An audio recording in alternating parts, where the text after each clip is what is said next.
Public 7 news में आप सभी दर्शकों का स्वागत है। कर्नाटका राज्य दलित संघर्ष समिति की ओर से आज शहर बीदर में होटल मयूरा वरिशाही में एक प्रेस कॉन्फ्रेंस रखी गई, जहां मीडिया से बात करते हुए उमेश कुमार स्वारलीकर ने शहर बीदर से 3 बार एमएलए रहे रहीम खान को लेकर काफ़ी कुछ कहा और कहा कि इस बार दलित संगठनाएं हरगिज़ रहीम खान को एमएलए बनना देखना नहीं चाहती और वो जेडीएस पार्टी से सूर्यकांत नागमरपल्ली को अपना पूरा समर्थन देंगे। रहीम खान के सड़कों और नालियों के कामों पर सवाल करते हुए इन्होंने कहा कि क्या 5 साल से नहीं किए गए कामों को इलेक्शन के वक्त वोट बैंक के लिए करना पड़ा, और भी काफ़ी कुछ सवालात रहीम खान को लेकर इस प्रेस कॉन्फ्रेंस में किए गए।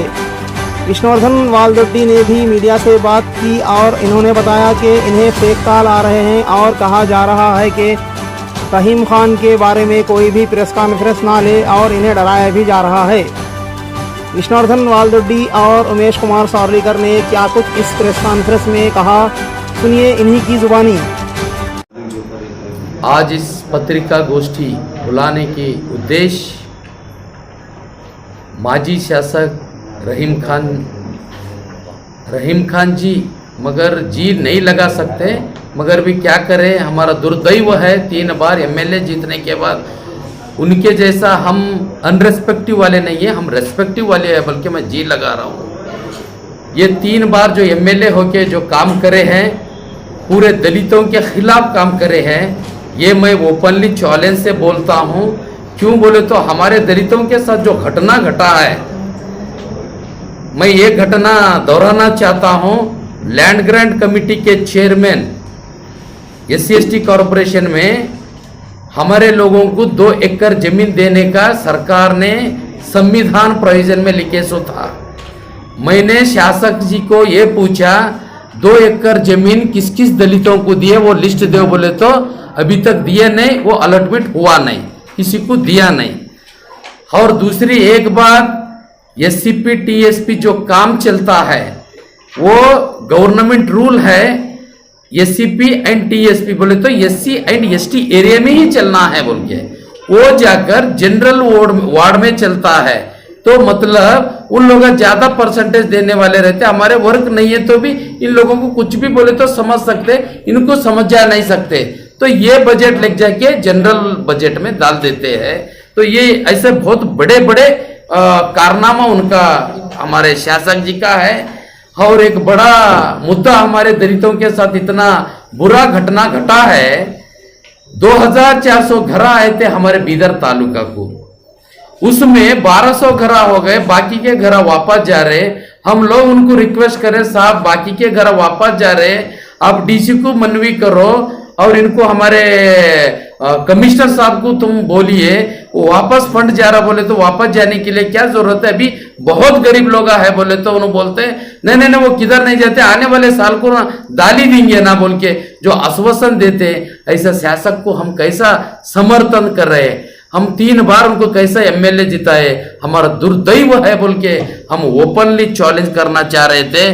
उसके लिए मैंने वो भी बोला है, ये SC/ST डॉक्टर BR अम्बेडकर अभिवृद्धि निगम SC/ST ऑफिस में सब जो लोग एप्लीकेशन जो डाल रहे हैं, कितने लोग तुम्हारा को टारगेट्स रहता है, वो टारगेट लिमिट है या अनलिमिट है, उसमें कौन भी एप्लीकेशन डाल रहे हैं, कोई भी लोन ले रहे क्या, एक लिस्ट बना के एक लिस्ट ऑफिसर को भेजना, वो DM उसको सिलेक्शन करते। बोल साहब का बीदर तालुका का लिस्ट आया क्या बोल के पूछे तो उन्होंने बोलते कुल्ला ये 4था बार फाड़ रहे, लिखाते लिस्ट फाइनल बोलते, सिग्नेचर करते, फाड़े 4 बार फाड़े। तो मैं किस बेनिफिशियरी को मैं लोन दूं बोल के वो DM भी खुद परेशान है। तो ऐसे बहुत बड़े मुद्दा है। और मैं ये पूछना चाह रहा हूं माध्यम से, अब जो तुम्हारा को इलेक्शन नजदीक आने के बाद ही आपको याद आया क्या ये रास्ते बनाना, ये नाली बनाना, ये हाइमस डालना, इससे पहले आप शासक नहीं थे क्या? गए साल भी शासक थे और 3 साल पहले भी शासक थे, ये टाइमिज क्यों आए, ये टाइमिज क्यों आए बोल के मेरा एक बहुत बड़ा सवाल है। उसके बाद कहाँ भी गए तो बोलते हैं मैं अंबेडकर भवन को उतना पैसे रखे, अंबेडकर भवन को ये पैसे रखे। अब ऑलरेडी अंबेडकर भवन को पैसे आप रखे तो कोड ऑफ कंडक्ट से पहले पैसे रखे तो काम चालू करना था, काम क्यों नहीं करे? वो आश्वासन था, लोगों को आश्वासन था, दलित लोगों को गुमराह करने का एक प्लानर था, उसके लिए उन्होंने जो करे वो बहुत बड़ा हरकत करे, वो नहीं करना था। अब अगर कोविड ये इसके अगर कोड ऑफ कंडक्ट यहाँ है तो ओल्ड सिटी में ऑलरेडी काम चालू है, उसको वो कोड ऑफ कंडक्ट उसको लागू नहीं होता क्या? मेरा प्रश्न वो है रहीम खान का, रहीम खान एमएलए जी से। और मेरे को ये है, और ये अंबेडकर कॉलोनी कमान जो है, ये अंबेडकर कॉलोनी कमान के सामने रास्ते साल में 2 या 3 बार खराब होते, एक बार भी रिपेयरी नहीं होते, ये बार ठहर कर काम कर रहे हैं। उसका रीजन क्या है बोले तो हम काम कर रहे हैं बोले तो वोट मिलना बोल के, लोगों को जो गुमराह करने की जो काम कर रहे हैं, ये काम ये बार नहीं चलेगा। 100% ओपनली चैलेंज कर रही है। ये एक बहुत बड़ा मुद्दा है, पूरे तालुका के सब समुदाय लोगों को मालूम होना चाहिए। उनका सर्वे नंबर 199 में उनको मिले सो जमीन और सेल डीड के साथ मैं सबमिशन करा हूं मैं ऑलरेडी। उसका सर्वे नंबर 199 में उनको 4 गुंठा मतलब 60/60 अलॉटमेंट होता है उनके छोटे भाई के नाम से। वो 2 एकड़ 15 गुंठा उन्होंने कब्जा करके कॉलेज चला रही है। कोई डीसी पूछे तो वो उनका पावर यूज कर लेके फाइल पुटअप नहीं हो रहा, ऑलरेडी केस हुए केस का फाइल का नंबर भी आपको उसमें सेंड और डॉक्यूमेंट्री में लिखा है सो है। तहसीलदार पूछने गए तो तहसीलदार को बोलते हैं, वो पीए को भिजा के साहब ने बोले वो रुकाओ, वो कुछ फाइल मुंह मत करो। तो ऐसे इतना रहने के बावजूद जिता के ला रहे हमारे लोग, उसके लिए उन लोगों को, हमारे लोगों को मनवी है, उनको एक रिक्वेस्ट है, ये काम आगे ना हो पाए।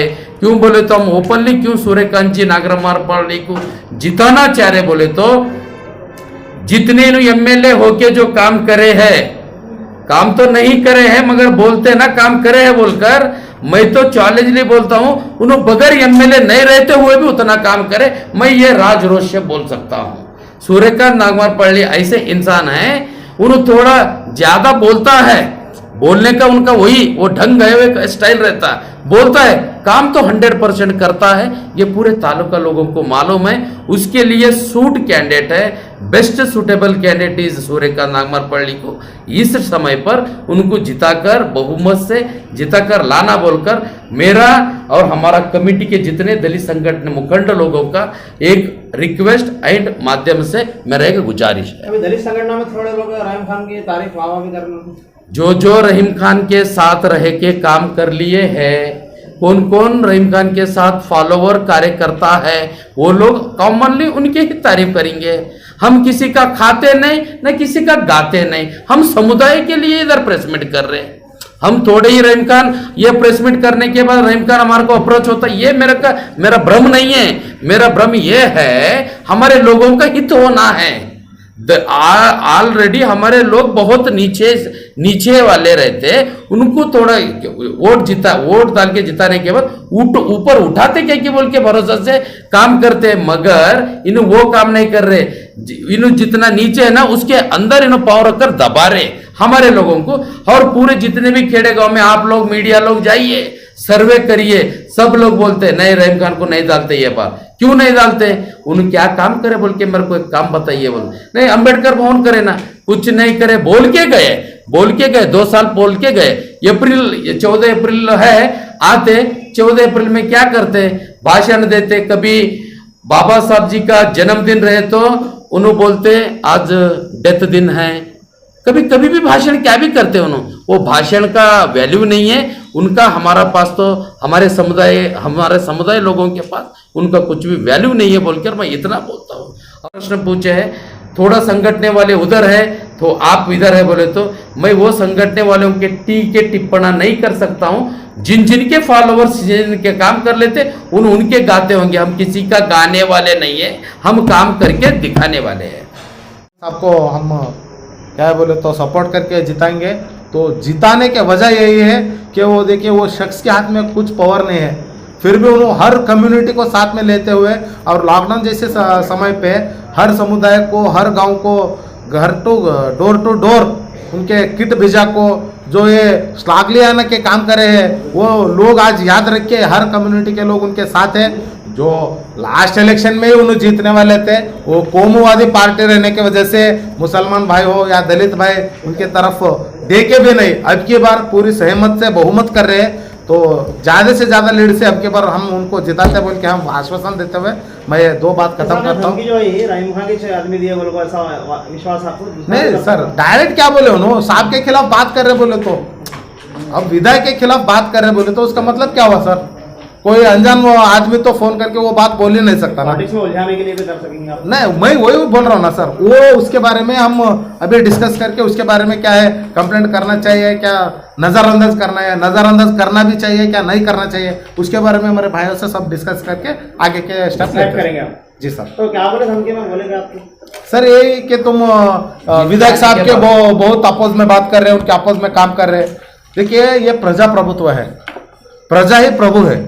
हमको हक है कि हमारे बाबा साहब अम्बेडकर जी ने जो कॉन्स्टिट्यूशन दिया है हमें, कि हमें पूरा हक है, हम बात कर सकते हैं कुछ भी। हम ये तो नहीं बोल रहे कि उनको डायरेक्ट काउंटर तो नहीं बोल रहे, डेवलपमेंट नहीं करे बोल के। अब इतना भी नहीं बोलना बोले तो हम हिंदुस्तान में है या पाकिस्तान में है मालूम नहीं हो रहा है सर। तो आखिर क्या कहना चाहेंगे आप? हमारे आवाम को एक रिक्वेस्ट करता हूं, अब की बार नई चेहरा, डेवलपमेंट का अगर दूसरा नाम ही है बोले तो सूर्यकांत नागमरपल्ली साहब है। कुछ बता सकते हैं सर आप उनके पिछले कामों के बारे में? क्या था सूर्यकांत? सर मैं 1-2 बात हो तो मैं बता सकता हूं। अभी फर्स्ट लॉकडाउन जब हुआ तभी भी उन्होंने किट भेजे, सेकेंड लॉकडाउन हुआ सिर्फ 1 रुपए में कोरोना के ट्रीटमेंट करे साहब।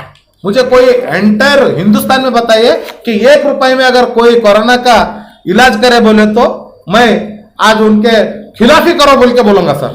वैसे आदमी ट्रस्ट के तरफ से वो स्कीम था और ट्रस्ट से दोनों बजट उठाए सर, अगर बजट उठाए बोले तो उसका कॉपी बताओ बोला ना सर। देखिए अगर हम टीके टिप्पणी किसी के और कर रहे हैं तो कुछ दाखिलाती रखना है सर। अब देखिए हमारे ओल्ड सिटी में जो 100 बेड के अस्पताल है उसके बारे में भी बहुत काउंटर हुआ। एमएलए साहब बोले कि मैं कराऊं बोल के, अब सूर्यकांत साहब बोले मैं कराऊं, उन्होंने डॉक्यूमेंट्री बताए।